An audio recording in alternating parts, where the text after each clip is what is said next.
जय जिनेंद्र। आइए आज हम जानते हैं कि श्रुत पंचमी का जैन धर्म में क्या महत्व है।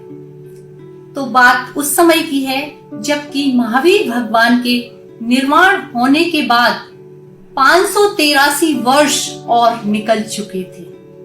उस समय धरसेन नाम के आचार्य गिरनारी पर्वत पर एक गुफा में ध्यान कर रहे थे।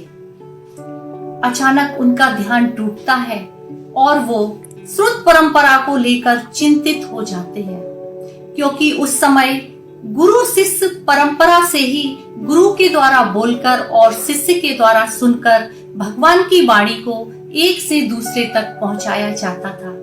लिखने की कोई परंपरा नहीं थी। आचार्य धरसेन सोचने लगते हैं कि आज मनुष्य की स्मरण शक्ति धीरे धीरे कम होती जा रही है और यदि ऐसा ही चला तो आगे आने वाली पीढ़ी को धर्म की बात कौन बताएगा, हमारे ज्ञान का आगे क्या होगा। यही सोचकर उन्हें निद्रा आ जाती है और वो एक स्वप्न देखते हैं कि उनके सामने श्वेत कलर के बहुत ही सुंदर 2 बैल चले आ रहे हैं और उनकी निद्रा टूट जाती है। और जैसे ही वो अपनी पलकों को उठाकर ऊपर देखते हैं तो सामने उन्हें 2 मुनिराज नतमस्तक होकर खड़े हुए दिखाई देते हैं। उन दोनों मुनि के नाम थे पुष्पदंत और भूतबली। आचार्य धरसेन उन दोनों की ज्ञान की परीक्षा लेते हैं और दोनों मुनि को 2 मंत्र देते हैं और कहते हैं कि जाओ इन मंत्रों की साधना करो। जब साधना पूर्ण होगी तो तुम्हारे सामने 2 सुंदर देवियां प्रकट होंगी।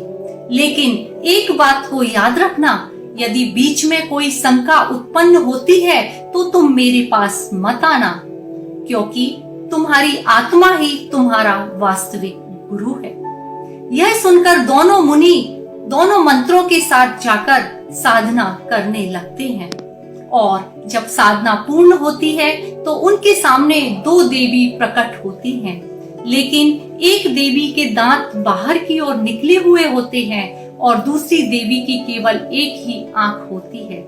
लेकिन वो दोनों मुनि ज्ञानी थे, वो जल्दी ही समझ जाते हैं कि जरूर इस मंत्र में कुछ अशुद्धि है और वो अपने ज्ञान के द्वारा पता कर लेते हैं कि एक मंत्र में एक अक्षर ज्यादा है और दूसरे मंत्र में एक अक्षर कम है।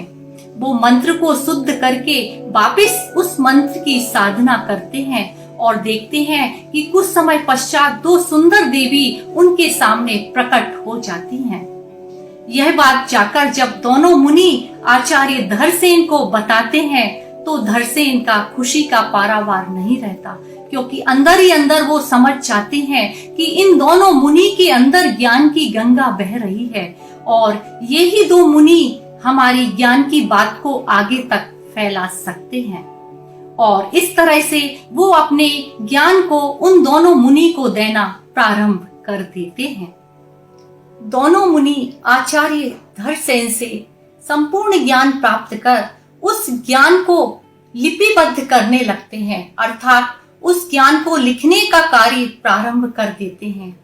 कुछ ही दिनों में वह संपूर्ण ज्ञान एक बहुत ही सुंदर ग्रंथ का रूप ले लेता है और जिस दिन इस ग्रंथ की रचना पूरी हो जाती है, यह ग्रंथ बनकर पूर्ण रूप से तैयार हो जाता है, उस दिन जेठ सुदी पंचमी का दिन था।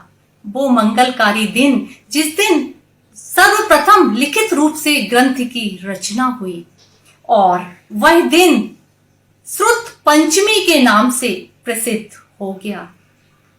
आज इन मुनियों और आचार्यों का हमारे ऊपर बहुत बड़ा उपकार है।